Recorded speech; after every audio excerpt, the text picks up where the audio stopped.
C'est pour la liberté que Christ vous a affranchi, ou nous a affranchis. Demeurez donc.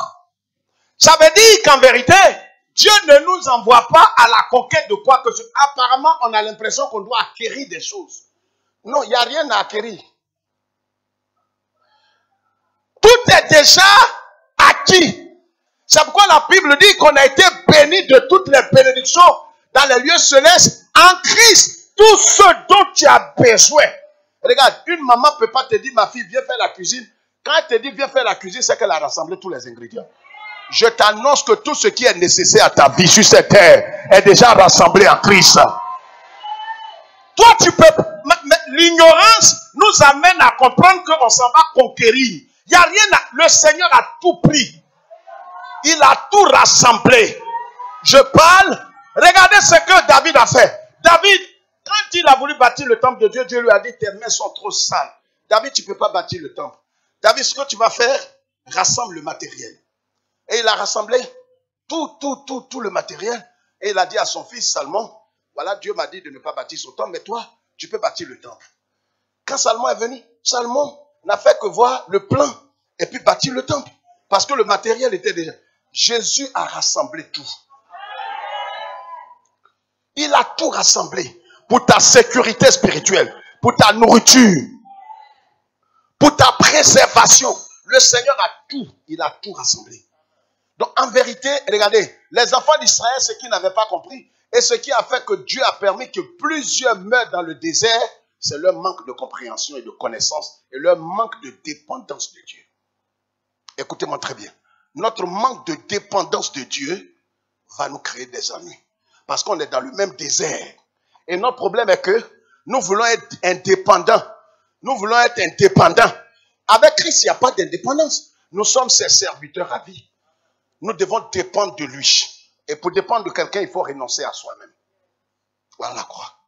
Donc les enfants d'Israël, ce que Dieu leur demandait, c'était de quoi? Il a vaincu tous les peuples. Il les a vaincus. Je peux expliquer? Mais s'il ne les a pas vaincus, comment tu peux dire à ton peuple, ils n'ont ni bâton, ni flèche, ni arme, et tu leur dis de marcher autour d'une ville comme Jéricho, de faire le tour. Mais c'est que Dieu a, quand Dieu a tout vaincu. Le problème que tu as l'impression que toi, tu dois t'armer de certaines choses pour aller conquérir. Tu vas conquérir quoi? Tu vas conquérir. Spirituellement parlant, Jésus a tout. Il a tout rassemblé. Il a tout gagné.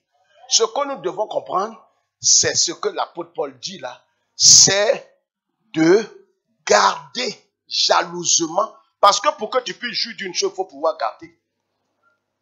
Si tu ne peux pas garder ce que le Seigneur a acquis pour toi, tu ne pourras pas jouir de cela. Et ce que Dieu leur demandait, c'était de pouvoir conserver ce qu'il leur a donné dans le désert en sortant d'Égypte.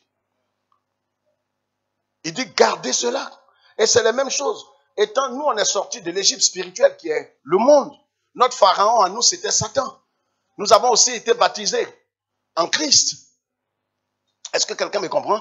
Maintenant, nous sommes dans le désert. Ce monde-là, pour Jésus-Christ, c'est un désert. Parce que dans le désert, il n'y a pas de vie. Là où nous sommes aujourd'hui, c'est pourquoi la Bible dit, n'aimez point le monde. En Jean, chapitre 2, 15, 17, n'aimez point le monde, ni ce qui est dans le monde. Donc, il y a un secret que tous les vainqueurs ont toujours eu comme un point commun. Et si tu ne sais pas ces choses, tu ne pourras jamais véritablement jouir vraiment de la victoire que le Seigneur s'est acquise et qu'il a mis sur ton compte. Je voudrais citer 2 ou 3 points ou 4 points ce soir rapidement en moins de 10 minutes. Le premier point. Vous savez, quand nous sommes en train de traverser des moments difficiles, des épreuves, des difficultés, la première chose qui vient s'emparer de notre cœur, Dieu voit, il voit ce sentiment. C'est un sentiment de découragement, d'abattement. Si tu laisses le découragement s'emparer de toi, Dieu est plus puissant que le découragement, mais il ne fera rien du découragement. Le découragement va t'amener, va enlever tes yeux sur le Christ. Le découragement va te révéler des raccourcis. Vous savez, le découragement avec les enfants d'Israël, ça a amené certains à dire, Mais écoute, on va se frayer un chemin, on va retourner en Égypte. Le découragement, quand il y a une situation, le découragement, c'est un abattement. C'est-à-dire que tu es déçu de la vie. Tu ne crois même plus aux promesses de Dieu. Tu dis, oui, c'est vrai, Seigneur, tu l'as dit. Je crois bien. Mais tu vois, avec tout ce que je suis en train de vivre, je me demande comment je vais me remettre, comment je vais me relever. Seigneur, est-ce que c'est encore possible? Mais tes paroles peuvent t'enrôler et t'emporter. Qu'est-ce qui est impossible à notre Dieu, mes frères? Qu'est-ce qui est impossible? C'est vrai, ça arrive à nous tous, en tant qu'être humain. Quand une situation vient s'abattre sur toi, à l'improviste, tu es tellement abattu, tu peux ne même pas dormir, tu peux soupirer toute la, tu peux pleurer. Mais ressaisis-toi. Parce que tant que tu ne te ressaisis pas, le ciel n'agira pas. Le ciel n'agit pas dans le découragement. C'est pourquoi le Seigneur a dit à Josué, prends courage d'abord. Relève-toi. À chaque fois qu'un homme est couché en train de pleurer, le Seigneur, si un ange du Seigneur lui apparaît, il lui dit d'abord, lève-toi. Et ta lumière viendra sur toi. C'est pas quand tu es couché, Dieu ne va pas envoyer la lumière pendant que tu es couché. Est-ce que quelqu'un me suit? C'est le secret des vainqueurs. On ne triomphe pas en vain. Il y a un secret. La première chose qu'il faut bannir de son cœur, c'est le découragement. Je ne sais pas ce que tu es en train de vivre, mais le diable va te proposer le découragement. Mais là où il y a découragement, il n'y a plus de victoire. Nom chapitre 32, verset 9. Le découragement nous pousse à ne plus fixer nos yeux sur qui? Sur le Seigneur. À détourner nos regards du Seigneur, de la croix. À ne plus croire à la capacité surnaturelle de Dieu. À ne plus croire le pouvoir de Dieu. Peut-être tu traverses une maladie. Peut-être une épreuve. Peut-être une difficulté dans ton couple. Mais le découragement va t'amener à te refroidir. Peut-être tu peux paraître vivant, tu peux paraître en train de prier en langue, mais tu sais que spirituellement, tu es abattu, tu as une âme abattue. Or, quand l'âme est abattue, ça agit sur le corps. En vérité, c'est la vie de l'âme qui agit sur le corps. C'est pourquoi, regardez, il peut arriver qu'un frère mange bien, une sœur peut bien manger, mais les soucis que tu as, les problèmes que tu as dans ton esprit, ces problèmes-là font que tu maigris. Et les gens te demandent, mais qu'est-ce que tu as? Toi-même, tu n'arrives pas à expliquer. Mais c'est l'abattement qui est dans ton âme, le découragement. Ça, tous les vainqueurs ont décelé ça. C'est pour ça que quand Élie était abattu, l'ange l'a fortifié. Il lui a dit, prends courage. Parce que là où il y a l'abattement et le découragement, Dieu ne peut rien faire. Parce que le découragement est contraire à la foi. Est contraire. Le découragement révèle que Dieu n'est plus capable. Qu'il ne peut plus, on ne peut plus compter sur lui. Mais pasteur, si Dieu était capable, ça fait des mois que je prie, ça fait des années, et je ne vois rien de concret. Je veux croire, mais c'est pour ça que le découragement s'est emparé de moi.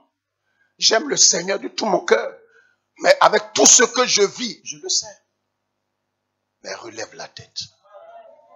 Le Christ, il est sorti vivant du tombeau. Il n'a pas fini. L'histoire, le monde, Satan, ne peut pas écrire ton histoire. Même s'il a mis point, Jésus viendra mettre virgule. Lis ce passage rapidement, on a 5 minutes. 32, 9, pasteur, vite.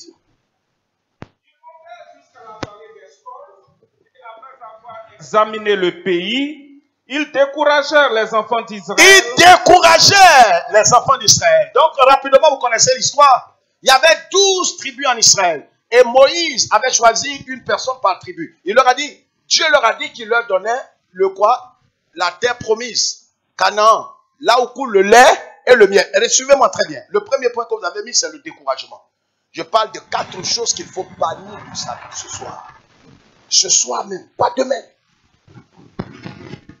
Il y a des promesses de Dieu qui sont déjà accomplies, qui sont là. Mais le problème est que tant que le découragement sera là, tu ne peux. Vous savez, quand il arrive, regardez par exemple quand vos yeux sont remplis de larmes. Vous voyez même pas qui est en face de vous. C'est ce qui est arrivé à Marie de Magdala. Ses yeux étaient remplis de larmes. Elle pleurait. Elle dit, qui a pris mon Seigneur? Qui a pris mon Seigneur, messieurs? Si c'est vous le jardinier, pardonnez, trouvez mon Seigneur. Elle ne savait pas que celui qu'elle appelle jardinier était le Seigneur. Mais les larmes, vous savez, quand on te renvoie, on vient de te renvoyer d'une entreprise où tu as travaillé pendant des années, où tu viens de perdre des marchands, tu viens de perdre quelque chose de tien.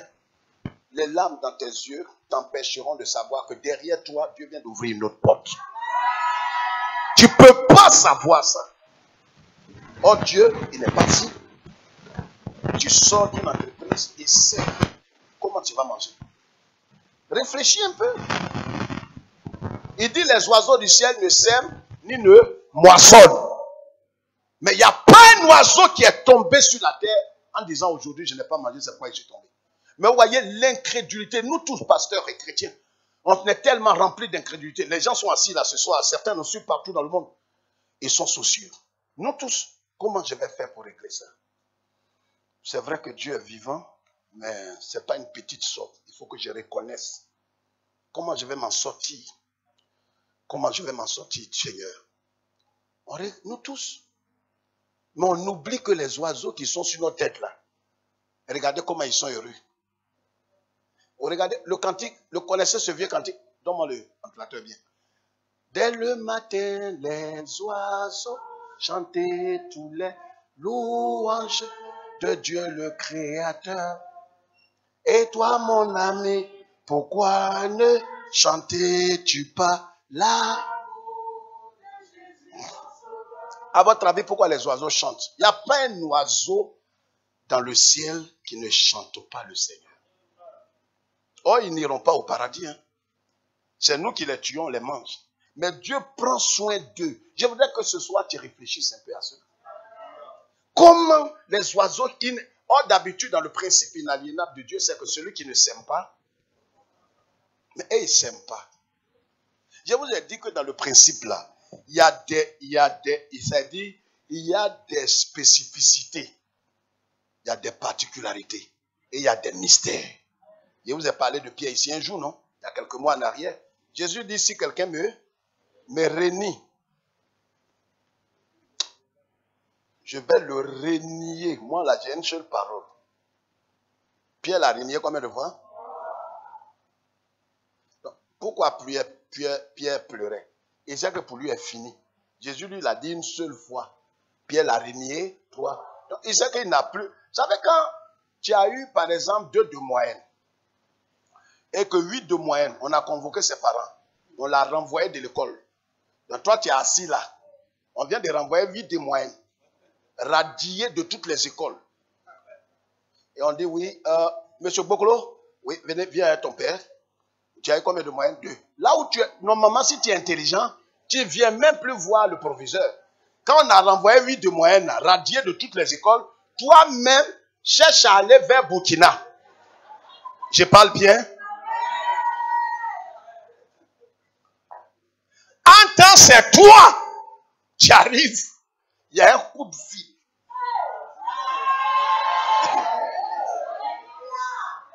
Il y a une décision qui vient de tomber. Le président a appelé le ministre du ministère de l'enseignement et qui a appelé tous les proviseurs. Leur dit, cette année, il y a eu tellement de choses avec le Covid. Les enfants qui ont eu 2 de moyenne, ramenez-les, repêchez-les, faites-les. Oh, c'est ça la miséricorde. C'est-à-dire, toi-même, tu n'as pas droit. Non seulement tu n'as pas droit, mais ce que Dieu te fait, toi-même tu dis, il ne peut pas. Si tu ne comprends pas ces choses, tu ne vas pas louer Dieu.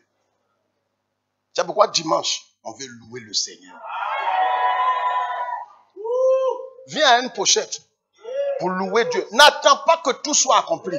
En vérité, ce que tu vois là, tout est déjà accompli. Tout est déjà. Faut pas, de toi-même, tu as échoué. Là où on est là, je vous ai choqué ici. Actuellement, ça discute sur Internet. Je vous ai dit, Dieu ne change pas une équipe. Les gens disent c'est bête. Mais Dieu, il ne change pas. Nous, là, on est des losers. dans le péché, on a perdu. On n'a pas eu victoire sur le péché. Mais nous, il est à nous quand même. C'est pas tout qui est conventionnel. Hein? Il y a des choses bêtes dans lesquelles on est. Aïe. Là où on est, qui est vainqueur ici? On est tous en bas des chaussures, semelles. Mais c'est nous, ces semelles, on prend pour faire chaussures là. Dis merci Seigneur. Donc, le premier point, c'est le découragement, l'abattement. Le deuxième point, j'étais en train de vous dire quoi? Il y avait 12 tribus, les 12 tribus, Moïse leur a dit d'aller prospecter le pays. Quand ils sont allés prospecter le pays, quand ils sont revenus, il y a ce qu'on a appelé le G10. Hein? En 2008, j'ai parlé de ça ici. Le G10 et le G2. Le G10, ils sont venus. Vous savez, ce n'est pas une affaire de démocratie. Vous savez, les gens pensent que c'est le grand nombre. Est-ce que tu sais que toi seul, tu es majoritaire? Là où tu es majorité. Tu es un, mais tu es majorité. Mais pourquoi toi, tu t'avances vers ton village et tous les esprits quittent?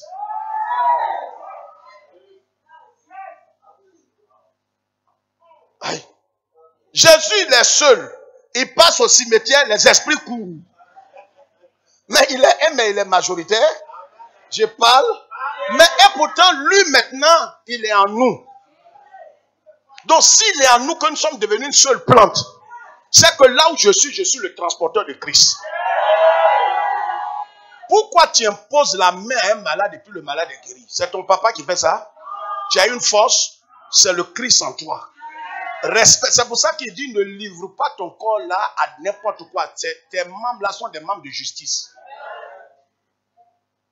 Ta bouche là, quand tu parles, aujourd'hui le tonton qui est là-bas, il parle. Mais toi, ta voix est plus autorisée que Poutine. Je peux expliquer ça? Lui ne peut qu'effrayer ces gens. Mais nous, on est ici, on commande à des esprits sur son territoire de quitter là-bas. Dis à ton frère, celui qui est à côté, ça là, c'est voix autorisée. La deuxième chose importante, c'est l'apitoiement sur soi. Vous savez, à travers l'épreuve, quand on est en train de vivre, comme je l'ai dit tout à l'heure, quand on traverse l'épreuve, on est faible, on se sent faible, on se sent découragé. Ce sentiment-là peut provoquer beaucoup de choses. Ça provoque le découragement, ça peut provoquer l'apitoiement, c'est-à-dire quelqu'un s'apitoie. Les gens pensent que le fait de s'apitoyer, oui, je suis rien devenu, là où je suis, pour moi, est fini. Pour moi, est fini. Pour un oui, pour un non, tu pleures. Non, ça, c'est une insulte à Dieu. Au fait, c'est un manque de confiance en la capacité de Dieu. C'est pour ça que sans la foi, nul n'est agréable à Dieu. Quand quelqu'un s'apitoie sur lui, il se fait pitié. C'est dans le monde, les gens vont t'aider. Dans le royaume de Dieu, on ne peut rien faire pour toi. Il faut bannir l'apitoiement. Est-ce que quelqu'un me comprend? Troisième chose, la peur. Nombre chapitre 13, verset 33. La peur paralyse. La peur peut t'amener au suicide. La peur peut t'amener à emprunter un chemin qui est contraire à la voie de Dieu. La peur est le contraire de la foi. Là où il y a la peur, Dieu n'agit pas. C'est pourquoi tous ceux qui ont triomphé, c'est des hommes vaillants, des hommes dégourdis. Ils se sont levés par la foi. Les hommes dont parle Hébreux chapitre 11, c'est des gens. Vous savez, il y a deux dimensions au niveau de la foi, il y a deux dimensions qu'il faut comprendre. Il y a des choses que Dieu va vous dire de faire. Il y a des choses ayant la certitude dans votre esprit. Vous allez dans un endroit et Dieu, il vient avec vous pour confirmer ce que vous êtes en train de faire. Tu ne m'as pas compris. J'ai dit, je vous ai expliqué ici un jour l'histoire de David. La guerre, le combat qu'il y avait entre Saül, les enfants d'Israël, et puis les grands frères de David là. Dieu n'était pas concerné. Vous savez pourquoi? Il n'était pas concerné. Mais s'il était concerné, pourquoi depuis 40 jours, les gens là, ils insultent le Dieu, ils font tout, et puis personne ne réagit? Dieu devrait venir brûler tous, tuer Goliath même, l'asphyxier. Est-ce que quelqu'un me comprend même? Il y a des combats, il y a des gens, ils sont dans des combats, dans des affaires, feu. Souvent, Dieu n'est pas là-bas. De vendredi prochain, avec l'aide du Seigneur, je vais vous expliquer les dons et la présence de Dieu. C'est-à-dire, les dons sont différents de la présence de Dieu. Tu peux avoir les dons, tu es en train d'exercer, mais Dieu lui-même, il n'est plus avec toi. Pourquoi? Parce que les dons qu'il t'a donnés là, il ne prend plus.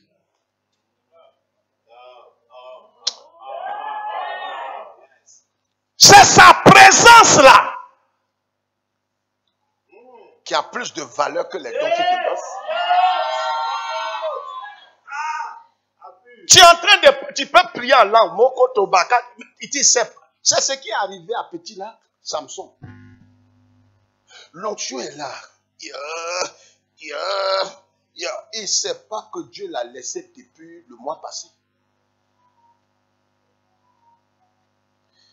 Tu peux être en train de chanter bien. Tu pries. Les démons sont chassés. Mais Dieu lui-même, il n'est plus avec toi il y a longtemps. Ce que tu es en train de faire, c'est pour toi-même. Je parle. Regardez policier. On l'a radié. Il a tout. On l'a enlevé son âme. Peut-être souvent même il fuit avec son âme. Donc lui seul, ça en fait barrage. Oui, Garek. Oui, c'est contrôle des pièces là. Oui. Les pièces afférentes à vos voitures, là, déposées. Il a tout le même langage. Il parle comme un policier. Il a tout. Mais toi qui es en brut, tu ne sais pas qu'il est radié. Il n'a plus l'onction du gouvernement. Tonton ne le reconnaît plus. Mais il est là-bas, il mange bien, il ne mange pas. Il mange bien même. Pas lui seul, c'est lui. Entre Kaboto et puis Loukwayi. C'est lui seul qui bat le chemin là-bas. Les camions qui viennent là, ils mangent. Vous allez, ils mangent. Au retour, ils mangent. Même ceux qui marchent comme ça, à un machette. Il dit où tu vas à un machette là? C'est pour décapiter les gens. Ça là, ça fait 3500. Et prends, qui est là-bas? Policiers même là, ils ne vont pas là-bas. Ça fait 15 ans. Donc lui seul, il mange. Donc on croit qu'il va maigrir, il grossit. Mais est-ce qu'il est reconnu dans l'effectif des policiers? Est-ce qu'on lui accorde promotion même? Il n'a pas besoin de promotion. Lui-même, il s'auto-proclame. Il est parti sergent jusqu'à un matin, il est commandant. Hein? On n'a pas vu les commandants quelque part? Le bonhomme même, il répare un frigo. Un matin, on dit, bon, c'est des choses qu'on a vues en rêve. Écrit, tu es fou, et puis tu as dit, on a vu dans le pays. Nombre 13, verset 33. Lis le passage, lis le passage. Lis le passage, lis vite. Lis vite. 3. Vas-y. Et nous y avons vu les géants. Nous y avons vu les géants. Enfants d'Anak. Enfants d'Anak. De la race des géants. Nous étions à nos yeux et aux leurs comme des sauterelles. Voilà ce qu'eux-mêmes ils ont dit. Ils étaient comme des sauterelles à leurs propres yeux. Vous savez, la peur peut t'amener à te déshumaniser. La peur peut t'amener à te mettre à te sous-estimer. Tu crois que le fait d'appeler les gens patron, vous êtes les grands. Vous êtes les grands. Qu'est-ce qui t'amène? L'apitoiement et la peur. Parce que pour toi, tu ne vas jamais devenir, tu ne vas jamais réussir. Et pourtant, le Seigneur dit qu'il est avec toi. Comment le Seigneur va être avec toi et toi, tu ne vas pas réussir? Les gens, ils ont fétiche et puis ils mangent. Et toi qui as Jésus, c'est que ta vie est plus sécurisée que... Mais vous voyez, et ces hommes-là, ils ont eu des problèmes. La peur peut t'empêcher de rentrer en possession de ce que Dieu a prévu pour toi. C'est vrai ou bien c'est faux? La quatrième chose que nous allons écrire rapidement, c'est de ne pas mettre notre confiance, en notre propre force. Nombre chapitre 13, verset 31. Donc, il ne faut pas mettre sa foi, sa confiance dans sa propre force. Et ça aussi, on retourne toujours à la croix. Il faut renoncer à sa propre vie. Il faut renoncer à sa propre capacité. Ne dis pas non, je suis très intelligent. Non, ça là, je vais réussir. Regarde ce qu'ils ont dit. Allons-y vite. On a une seule minute, pasteur. Une seule. Vas-y. Mais les hommes qui étaient allés avec lui dirent, nous ne pouvons pas monter comme nous ne pouvons pas. Mais qui vous a dit que vous pouvez? Ah, c'est tout. Voilà notre erreur dans la marche chrétienne. Je ne peux pas. Est-ce que j'arriverai un jour? Mais Dieu lui-même sait. Comment il va te demander quelque chose dont toi tu es capable? Non, écoutez-moi très bien. Tout ce que le Seigneur nous commande de faire, on n'est pas capable de le faire de nous-mêmes. Quelqu'un te traite de bâtard, imbécile, chier. Et puis on te dit, va vers lui pour lui demander pardon sans rien avoir dans le cœur. Humainement parlant, c'est fou. Tu ne peux pas pardonner. Il t'a humilié publiquement. Mais ça, il faut que tu décides pour que le Saint-Esprit t'appuie pour accomplir ça. Ce que tu peux faire, le Seigneur ne va jamais te demander de le faire. Est-ce que quelqu'un me suit? Regardez les enfants d'Israël. Au moins 4 choses. Regarde, Dieu les fait sortir de l'Égypte. Dieu les fait traverser la mer. 2 choses. Dieu les nourrit dans le désert. Dieu, il fait que même leurs chaussures, ils ont porté les chaussures pendant 40 ans, du jamais vu dans l'histoire de l'humanité. La Bible dit que même leurs chaussures n'est pas finie. Les habits, un seul... Non, mais... Non, frère. Voyez, l'inquiétude, c'est une insulte à Dieu. Quand quelqu'un est inquiet, il insulte Dieu lui-même. Quand tu n'es pas prêt à renoncer à ta propre force et que tu comptes sur ton diplôme, ta capacité, ton intelligence, ton parcours, tu es quelqu'un qui a perdu la raison. Parce que tous tes acquis ne peuvent rien faire dans le royaume de Dieu. Ils disent à Dieu, on n'est pas capable. Comme si Dieu a compté sur leur force une fois pour faire quelque chose. Quand vous traversez la mer Rouge, c'est lui qui vous a fait traverser. Quand vous sortez de l'Égypte, il a frappé le pharaon, il a dépouillé et vous a fait partir. La nourriture dans le désert, ce n'est pas vos parents qui ont fait ça. Lui, il fait pleuvoir. Regarde, quand Dieu veut te tuer, il va faire sortir tout ça. En 2002, il y a eu la crise. C'est ton père et ta mère qui t'ont préservé. Ça fait pas rire, madame. Vous savez, tous ceux que vous voyez qui sont devenus des héros, ils ont des secrets. Et si tu ne connais pas les choses, la Bible dit, mon peuple périt par manque de connaissance.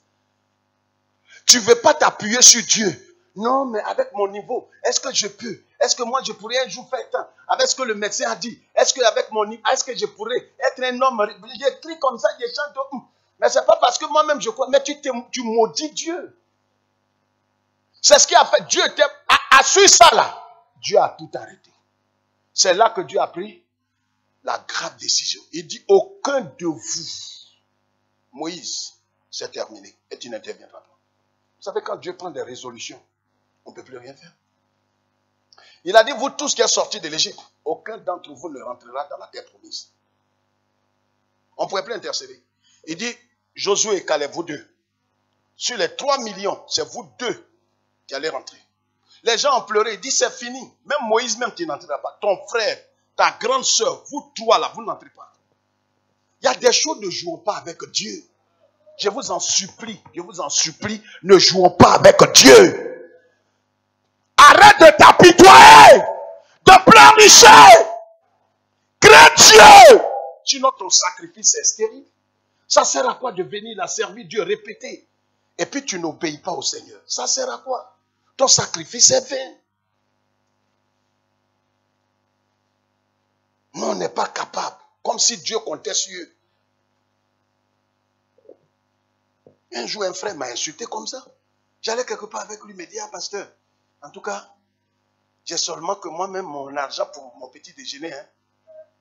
Je dis, mais est-ce que moi je t'ai dit de faire mon... Il dit, non, homme de Dieu, c'est pas, faut pas voir, faut pas prendre ça en mal. Il dit, mais ça, il y a quelque chose qui ne tourne pas bien dans ta tête.